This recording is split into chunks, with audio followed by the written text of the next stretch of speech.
You think you know airborne warfare? Silent gliders dropping from the night, elite troops hitting impossible targets. But before D-Day, before Operation Market Garden, before every modern Special Forces operation, there was Eben Emael, May 10th, 1940. 85 German paratroopers land on top of Europe's strongest fortress. In 31 hours, they break 1,200 defenders. How do you destroy the unbreakable? They called it the world's strongest fort. Eben Emael sat on the Belgian-Dutch border like a concrete mountain. 75 hectares of reinforced death, 17 gun positions, 2,100 kilograms of firepower per minute. The Belgians built it between 1932 and 1935 to plug the Weiss Gap, the same corridor Germany used to invade in 1914. This time, they promised, it would be different. If you value documented World War II history like this, subscribe. It's the best way to support our work. Also comment from which city you're hearing this from. This script is researched and factual, using sources from the U.S. Army Command and General Staff College's detailed thesis, The Fall of Fort Eben Emael, The Effects of Emerging Technologies, published in 2004, Bang, and René Vliegen's authoritative Fort Eben Emael, study published by ASBL, Fort Eben Emael in 1993. These are the deep archival sources that military historians use to understand exactly how this operation succeeded. Now back to the information. Fort Eben Emael controlled 3 bridges over the Albert Canal at Vroonhoven, Veldwezelt, and Kana. Missed those bridges, and German panzers would bog down trying to cross the canal under artillery fire. The fort's guns could reach 12 miles. Its walls were 8 feet thick. 60 meters above the canal, on a sheer cliff face, underground hospitals, power plants, ammunition stores, garrison of 1,322 men, though only 1,198 were present on May 10th. Major Jean-Fritz Lucien Jautrin commanded the fortress from his bunker 45 meters below ground. The Germans knew they needed those bridges intact. Traditional assault would take weeks, cost thousands of lives, and probably fail anyway. Smaller Fort Aubin-Neufchâteau, attacked conventionally, held until May 21st. General Kurt's student had a different idea. What if you didn't attack the fort? What if you landed on top of it? Adolf Hitler summoned student to Berlin in October 1939, pointed to a map. The top is like a large grassy field, Hitler said. It has some surface fortifications, heavy artillery gun cupolas, casemates, and some machine guns. Can gliders land on top, carrying a force that could storm the fortification? Student said yes. The Führer's personal pilot, Hanna Reich, had told him gliders were nearly silent in flight. Belgian anti-aircraft used sound location, not radar. The defenders would never hear them coming. Hauptmann Walter Koch got the mission. His Sturmabteilung Koch would hit 4 targets simultaneously. Group Steel would take Veldwezelt Bridge. Group Concrete would seize Vroonhoven. Group Iron would capture Kana. Group Granite, Sturmgruppe Granite, would destroy Fort Eben Emael itself. 85 men and 11 gliders against the strongest fortress in Europe. Oberleutnant Rudolf Witzig leads Sturmgruppe Granite. 24 years old, professional soldier, combat engineer, born August 14th, 1916 in Röhlinghausen. The kind of officer who studied every bolt, every angle, every weakness. His men called him strict but fair. He divided his force into 11 sections, 1 per glider, 7 to 8 men each. Every section had specific targets, 2 gun positions to destroy, backup missions if other teams failed. They trained for 6 months in total secrecy. Near Hildesheim, they practiced on fields laid out exactly like Eben Emael's dimensions. In Czechoslovakia, they rehearsed assaults on the abandoned Beneš Line fortifications. The men carried heavy rocks during training to build strength. Their fellow soldiers thought they were military prisoners doing punishment details. Unit badges removed, no leave permitted, moved constantly between barracks. When exercises ended, equipment disappeared into furniture vans. The secret weapon was the Holodung, the hollow charge, based on the Monroe effect discovered by an American scientist, a hemisphere of explosive with a copper-lined cone scooped from the bottom. When detonated, it liquefied the copper liner and shot a jet of molten metal through 10 inches of steel or 14 inches of concrete. 2 sizes, 50-kilogram charges that took 2 men to carry, and 12.5-kilogram charges for smaller targets. The assault force packed 28 of each size, plus 2.5 tons of additional explosives. Witzig never let his men see what the hollow charges could do during training. He had plenty of Czech fortifications to blow apart, but the men only fired practice charges into bare earth. Better they not know the awful power, he reasoned. Knowledge that devastating might leak out and compromise the entire operation. By February 1940, final rehearsals began. Full-scale attack on their section of the Bennis line, using every weapon except the hollow charges. Pilots trained to land DFS 230 gliders on pinpoint targets. These aircraft could carry 8 troops plus pilot, total payload 4,600 pounds, 72-foot wingspan, steel tubing frame covered in painted canvas, towed by Junkers 52 transports, then released to glide 12 miles and land accurately on targets as small as football fields. The gliders had one problem. They couldn't stop fast enough on Eben Emael's surface. Captain Koch worked with Deutsche Forschungsanstalt für Segelflug engineers to add a plywood handbrake that dug into the ground on landing. Barbed wire was welded to the nose skids to slow the aircraft further. By March 1940, pilots could take off at night in formations of 2 to 3 gliders and hit precise landing zones. March 20th, Hitler ordered the offensive postponed. Bad weather. Again on April 9th, May first brought another alert: stand down. The tension built like a coiled spring until May 9th at 21:30 hours. Final orders. Operation Fallgelb would begin at 05:25, May 10th, 1940. At 0300 hours, May 10th, Sturmabteilung Koch filed onto dark airfields near Cologne. Loudspeakers played Richard Wagner's Ride of the Valkyries. 493 airborne troops and 42 gliders prepared for history's first strategic glider assault. At 0430, Junkers 52 tow planes lifted the gliders into darkness. 11 carried Witzig's men toward Fort Eben Emael. Disaster struck immediately. Witzig's glider, number 11, suffered tow rope failure over Germany, miles from the target. The pilot force landed in a field while the other 10 gliders continued toward Belgium. Witzig watched his carefully planned operation disappear into the night. He commandeered another Junkers, found a replacement glider, and took off in pursuit 3 hours behind his men. The remaining 10 gliders released over the Dutch border and glided silently toward Belgium.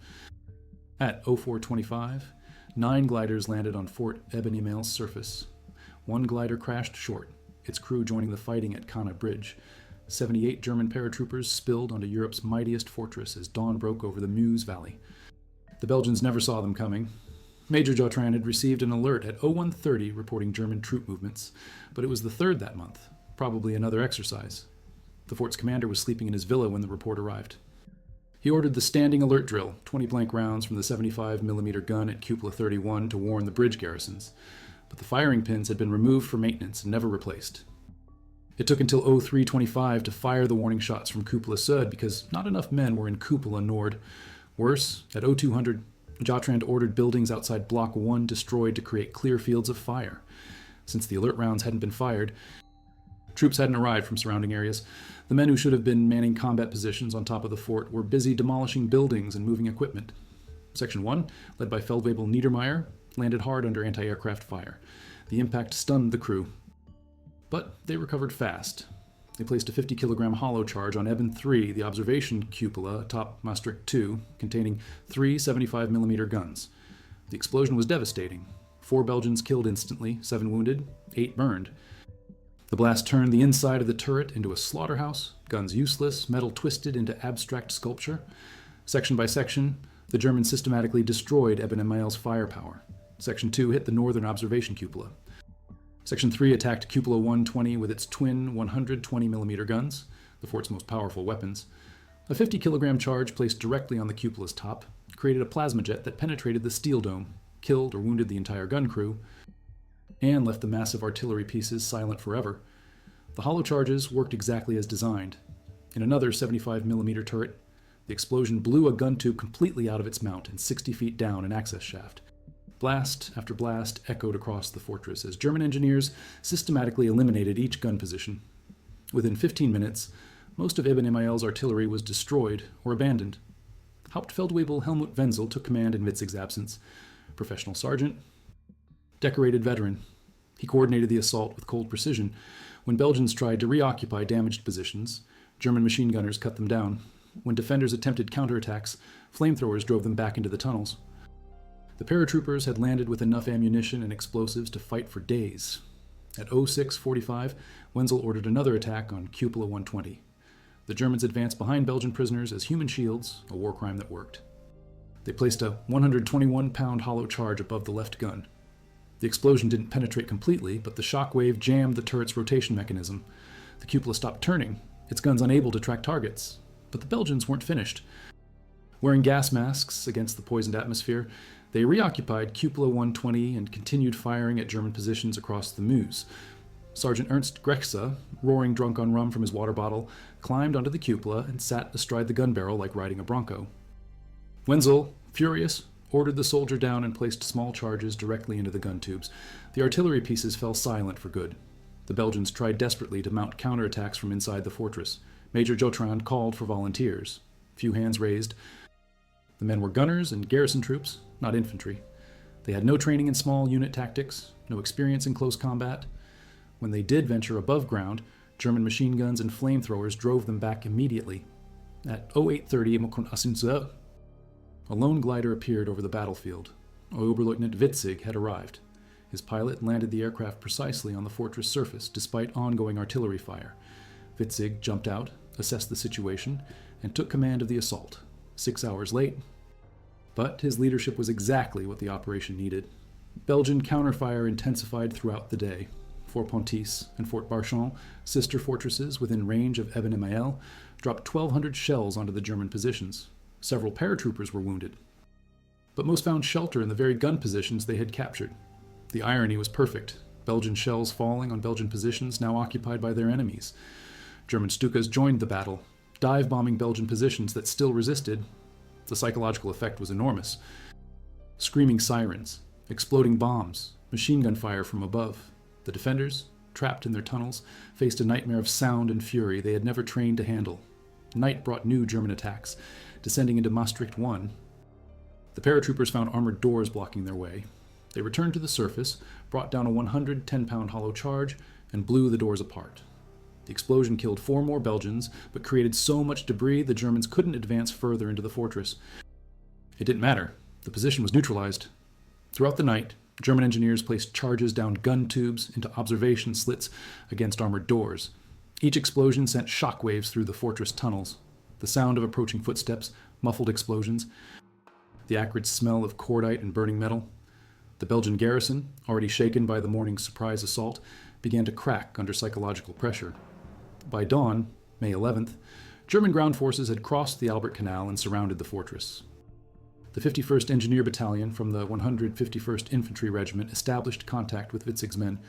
Relief had arrived, but it was too late for the Belgians. Fort Eben-Emael was doomed. At 11:30 on May 11th, Major Jotrand made the decision that ended Belgium's resistance. A Belgian officer appeared at the fortress entrance carrying a white bedsheet tied to a broom handle. A trembling bugler stood beside him. The surrender signal echoed across the battlefield 31 hours after the first glider landed. 780 dispirited Belgian troops marched out of Fort Eben-Emael with their hands raised. The supposedly impregnable fortress had fallen to 85 German paratroopers. The final tally spoke for itself. 6 Germans killed, 20 wounded against 23 Belgians dead, 59 wounded, and nearly 800 prisoners. The most one-sided victory in military history. But the psychological impact reached far beyond casualty figures. The fall of Eben-Emael shattered Belgian morale and convinced French and British commanders that German secret weapons were unstoppable. Rumors spread of death rays, poison gas, revolutionary explosives. The reality was simpler but equally devastating. Superior planning, innovative tactics, and the courage to attempt the impossible. The bridges at Vroonhoven and Veldwezelt were captured intact, though Kana Bridge was destroyed when Major Jotrand saw the gliders landing. German panzers poured across the Albert Canal and raced into Belgium's heartland. The defensive line that was supposed to hold for weeks collapsed in hours. Within days, German armored spearheads reached the English Channel, trapping Allied armies in the Dunkirk pocket. General Kurt Student called the assault on Fort Eben-Emael the greatest military victory man has ever won. Field Marshal Albert Kesselring wrote that, with the capture of Fort Eben-Emael, the enemy flanking actions against the Maas crossing were eliminated.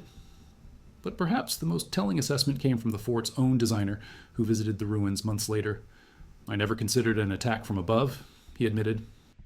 "Why? It never occurred to me that aircraft could land on the fortress itself." The German propaganda machine moved quickly to exploit the victory. Within days, a film crew arrived to document the devastation. The movie they produced showed large numbers of paratroopers attacking with conventional weapons. The hollow charges remained classified. Better to let the Allies speculate about mysterious German superweapons than reveal the technical details of shaped charge explosives.